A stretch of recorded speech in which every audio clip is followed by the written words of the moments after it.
One of the questions that I get asked a lot is, Karen, where do you start?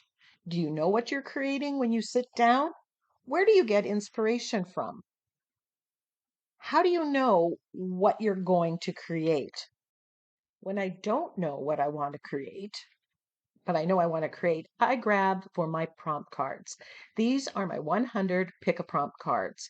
I printed them out on double sides. Then I have a choice between the two. Now, I've made a Playing with Prompts book, and I keep track of the prompts that I've completed over time. It is also kind of gives me ideas. I can just look at that even if I'm not in my prompt book. I've put them on each page, and then I can brainstorm ideas for the prompts that can be ready for me to go at any time. Today, I'm picking the prompt swirls, but I don't want to just do the same old swirls. So I've picked this stencil. It's a little bit of a different swirl, not exactly straightforward. And I'm going to apply modeling paste through this stencil across the page, kind of a swoosh and a swirl across the thing. This is where I started. I started with the prompt. At this point, I don't know what I'm going to do, what colors I'm going to use, or what focal point I'm going to use. I will make those decisions later.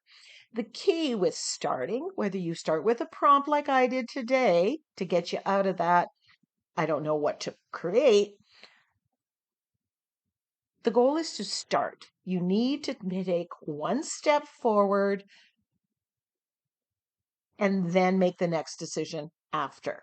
So I'm moving the stencil across the page. I'm not taking time to dry because I'm not really overlapping any place. But if you had to overlap, you might want to take a minute and use a heat tool to dry the modeling paste. Now this page has been gessoed. This is a composition book. The pages have been glued together, and it's one of my favorite ways to also get out of not knowing what to create, because this art journal book isn't too precious. It's a composition book. It costs a couple dollars, nothing too picky, nothing too pricey. So I'm going to use green and Naples yellow and some gesso to colorize the background. Decision made. Now, I'm going to admit right now, after I had that swirl, I looked at what was on my desk and I found a napkin that I'm going to use. And those colors in the focal image gave me the start of my color story, or at least where I am right now. This page, I'll warn you, takes a bit of the scenic route. Now I'm loving the color blend here. This soft green with the Naples yellow and the white is absolutely lovely. And then you can see the modeling paste, the texture that I've placed on it. Not only do you get the texture, but you also get the pattern. So here is the napkin that I'm using, this cute little pig with this 4-leaf clover. I cut it out, and I think I'm going to put it over here, but I want it to go the other way. And I'm going to show you just how you can achieve that. And it's really super easy, no different in the steps. You just have to remember one thing. I want it over here so I can see the swirl, because that's my nod to the prompt. Now I wanted more swirls, so I grabbed this cut stencil that I cut with my silhouette, and I'm using the straight up green, and I'm adding pattern. Now, these are the steps that you do in an art journal page. You add texture, you add pattern, you add interest. Here I go, and I have a lot going on there. Then I decide to add more pattern. This time I'm using the script stamp, but the script is very swirl. There's a lot of swirls and loops in this particular text stamp. So I'm just adding that and adding that little bit of black to the background. Now, right about now, I start thinking that's a lot, but I decide I'm going to keep going on. So here I'm going to show you how to reverse the napkin focal and make the focal opaque. If I glued that napkin down as it is, on that background, though the green and the swirls are going to shine right through because the napkins go transparent. So I'm gluing it on copy paper to make it opaque. And I've just flipped the pattern upside down after I removed the two plies, excess plies. And voila, you've reversed the pattern. So even if the napkin doesn't have it in two orientations, you can always do that and you do not lose any clarity, any color. Once that's completely dry, you're just going to fussy cut it out. I've sped this up because, well, you know, you don't need to watch paint dry. You don't need to watch me meticulously cut it out. I've opted to use scissors here.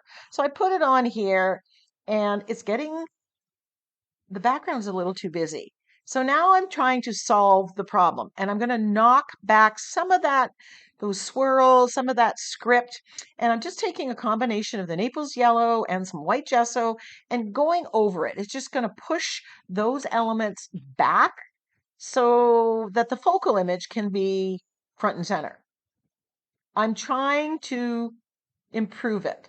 Now I want to bring out that texture, that swirl. That was the whole point. I wanted to have that swirl. So I have a little bit of Prussian blue on the Ranger blending foam, and I'm rubbing ever so gently on top of the texture, and it's bringing out the texture, and it does that.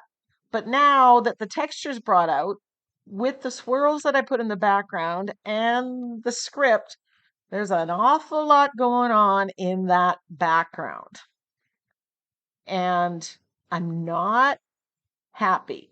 But I'm thinking, okay, I know I'm going to paint over my focal image, make it a little bit brighter. So I'm still hopeful that I can make this work. Just doing a little bit of edging. I've decided I'm going to cut off this platform that the napkin had. I'm just going to have him kind of perch on that swirl. And then I'm gluing it down with gel medium. At this point, I took a break while it was drying. And when I came back, I decided I'm not happy with this. I don't like it. The background's too busy. But so when in doubt, white it out. And I'm grabbing gesso and I'm painting out the entire background. Now, this would have been an easier thing to do if I hadn't already glued down my focal image. I wouldn't have to paint around it, but it's still very doable. I'm just painting it out. The texture, that swirl that I really wanted is still there, and I'm going to bring it out later. So now take two on the background.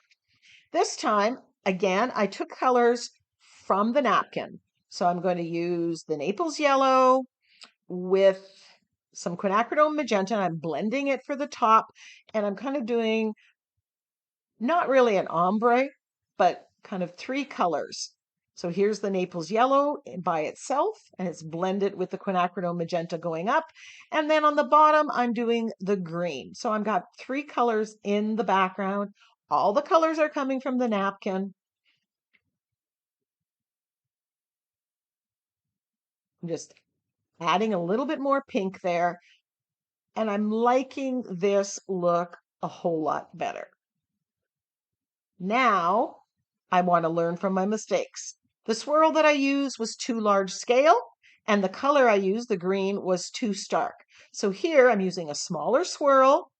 I'm just doing it on the pink part, and I'm using white, more of a subtle color. So making a mistake isn't the problem. We need to learn from our mistakes and adjust.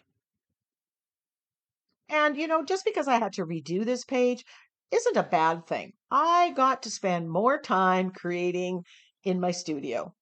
And what could be wrong with that? So after I clean my stamp, I grab this dot stencil and I'm adding the dots at the bottom. So instead of pattern on top of pattern, I'm using different patterns in different sections of my background.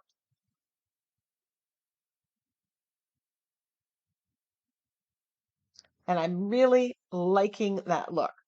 I still have the swirl, I still have the texture, but now I have something more interesting.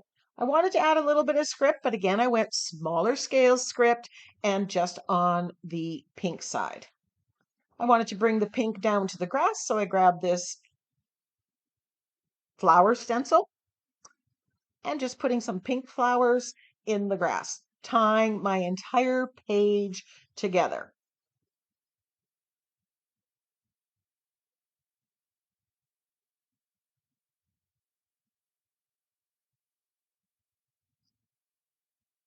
Then I wanted to bring out that texture, but I'm using just black here.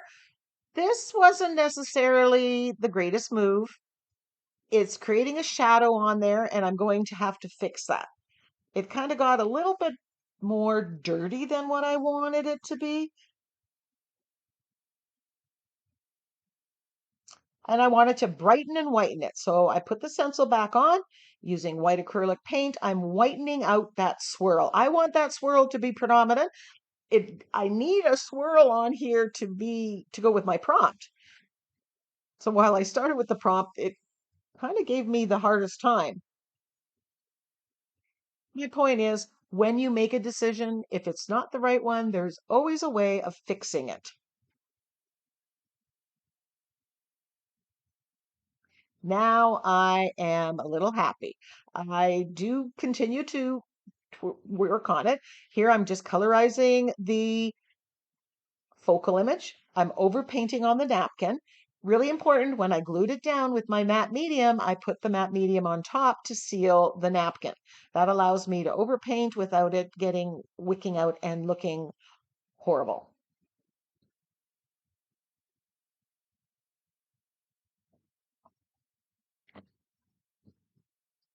Just adding a little bit of shading here.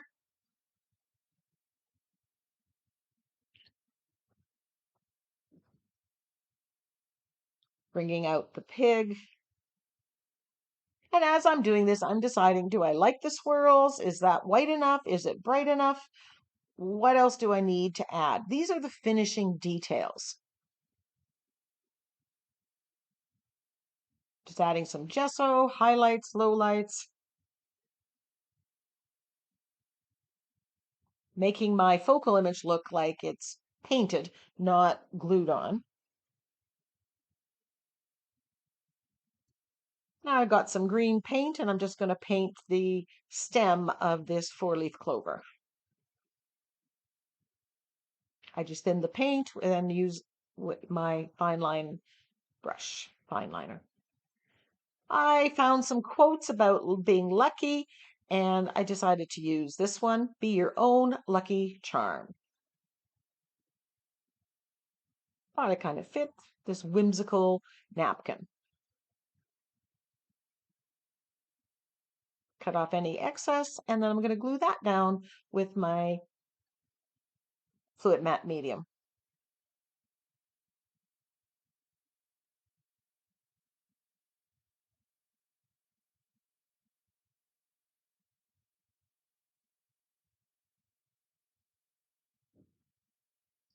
I wanted to whiten and brighten the swirls a little bit more.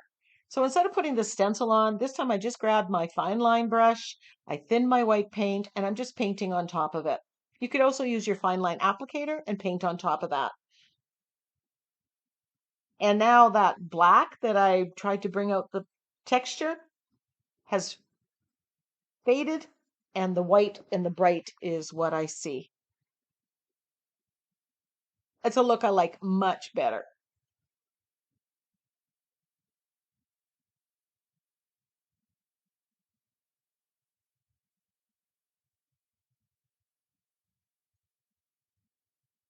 Dot the eyes, make them stand out with a little bit of black paint, and a splatter of gold.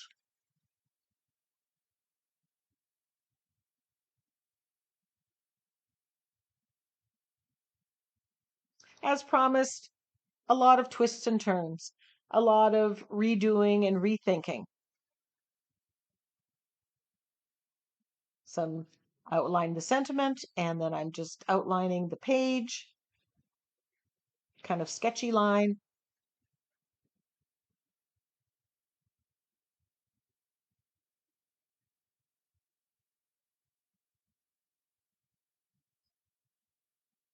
And there's the finished page. It was a bit of a journey, but it was well worth it because right now I love it. And I hope you love it too. And I hope you learned that there's nothing you can't fix. When in doubt, white it out. So this is from my 100 pick a prompt cards. They're available for purchase at ninnynapkin.com.